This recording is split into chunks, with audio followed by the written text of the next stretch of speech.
Hey guys, thanks for tuning in. My name is Gregor and I'm changing the brake pads on my 2010 Honda Fit. I had never done this before, so I thought I would take a video, kind of document how things are going. So without further ado, let's jump in. I had already jacked up the car, loosened up the bolts on the tire, and so once it's jacked up, you just kind of finish taking off the bolts and remove the tire from the vehicle. I gotta be honest, that was fairly cheap, so I chose some Wagner Thermo quiet brake pads off of Amazon. They were pretty much one of the cheapest pads that I saw, but they also had good reviews, so I thought I'll give it a try, check it out. Worst comes to worst, I can return them. As always, if you're interested, I have a link to the brake pads in the description of the video in case you want to take a look on Amazon, see how much they were now. But I paid originally $27 for them. So we're going to start by loosening some of the nuts on the back of the caliper. I had a problem getting the bolts off, so I had to use a hammer to kind of whack them a couple of times to soften them up, but finally they were loose enough to where I could get them off fairly easily.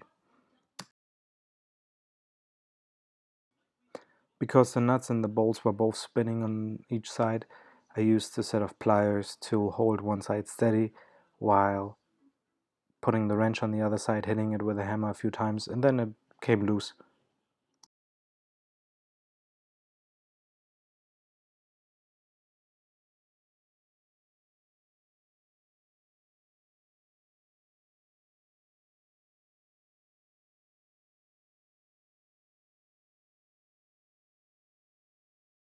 Next up is the second bolt on the caliper at the bottom, and here we use the same technique as we had done before. If they're both spinning, then simply use the pliers again to hold one side while you work on the other.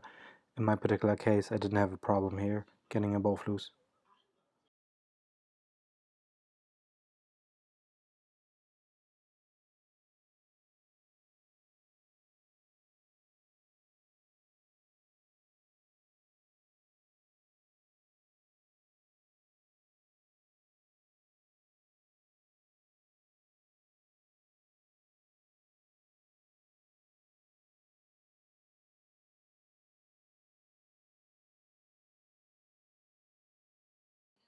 Once we tuck the caliper to the side, be careful to remove the A-style spring from the caliper. Now, be careful with this, put it somewhere where you don't lose it, because you're going to have to use this in the end with the new calipers. Again, don't lose it.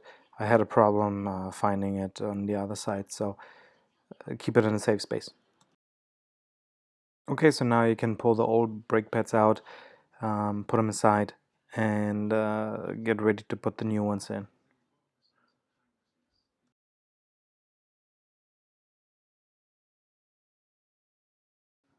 Now, before we get to put the new ones in, we're going to have to push the caliper back in. Usually people are using a C-clamp or something like that, but unfortunately I didn't have this on hand. Here's a little tip: before you push the caliper back in, open up the brake fluid reservoir. That way there is no back pressure on the system when you try to push the caliper in. Since I didn't have a C-clamp on hand, I used the handle of my hammer to put in the piston and then use my weight to push it back in, and this worked surprisingly well. It did take me a few tries, but ultimately it was fairly easy to push it back in with a hammer.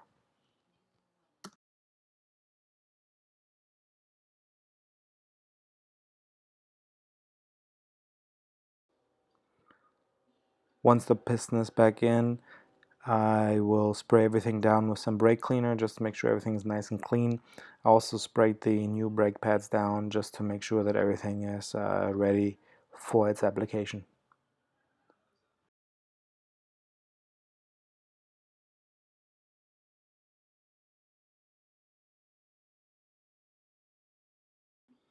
Brake cleaner is fairly cheap, so use it liberally. Make sure those brakes are clean.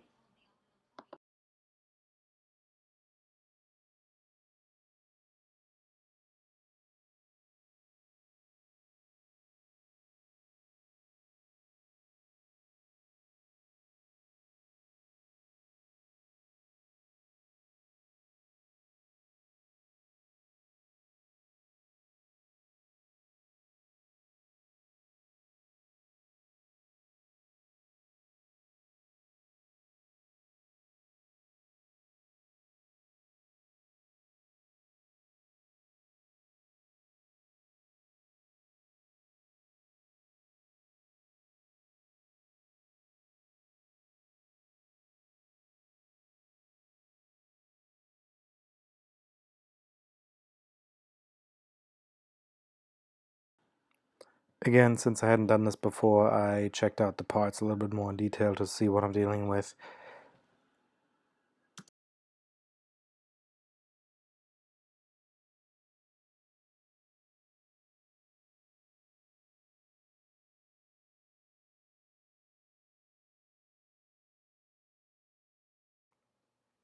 Sliding the new pads in place is fairly easy.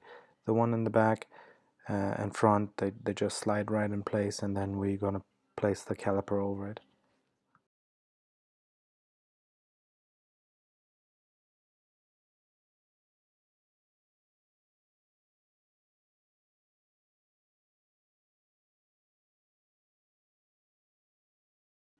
Once the new pads are in place, make sure that you put the A-style spring back in place. This is very important. If you don't do it, you're going to have some issues down the road, literally.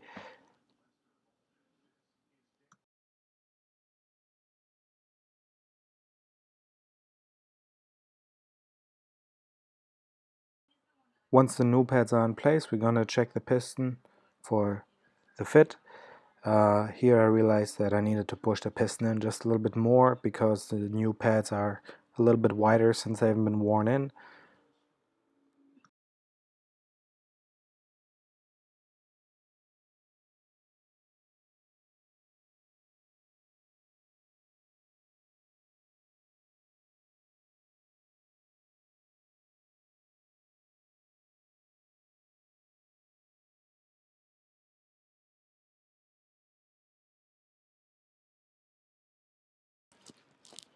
Now that the piston is further pushed in, everything fits in place just perfectly and it slides right over it.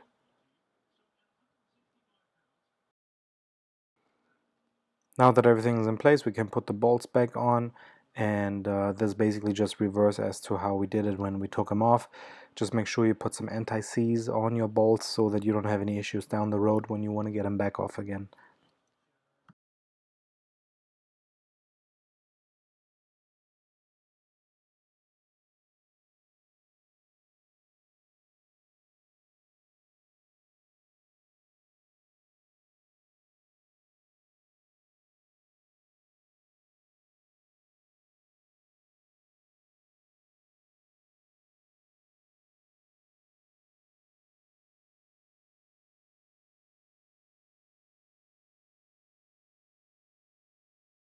Right here I'm about to realize that I actually forgot to put the anti-squeak on, so I had to take it off,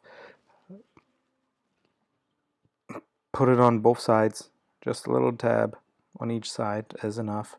You don't need much, and that'll keep everything nice and quiet.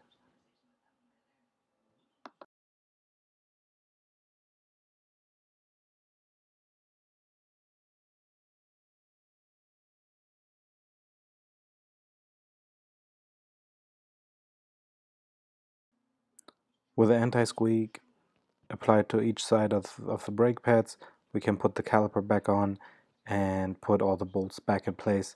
Again, don't forget to put anti-seize on your bolts so that you can get them off easily next time that you have to perform any kind of work on your brake pads.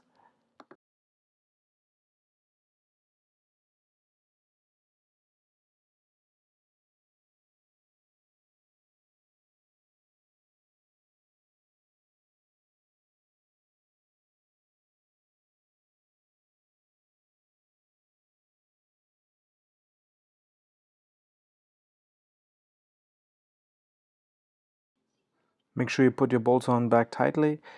The recommended torque specs on these is about 17-18 pounds.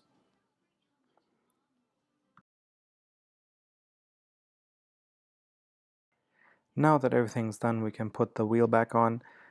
I've been using these brake pads now for about 20,000 miles and I'm very happy with them. They don't make any noise. Haven't had any issues with anything coming loose or anything like that.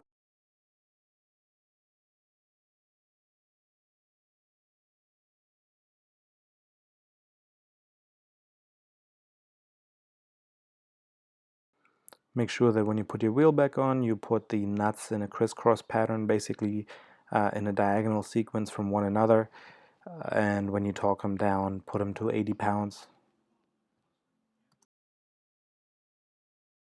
So this pretty much wraps up the video. Thank you so much for tuning in. Again, the brake pads are Wagner, however you want to say it, Thermo Quiet brake pads. I have a link in the description to Amazon where you can get them, and I've been using them for almost a year. I'm very happy with them. Thanks.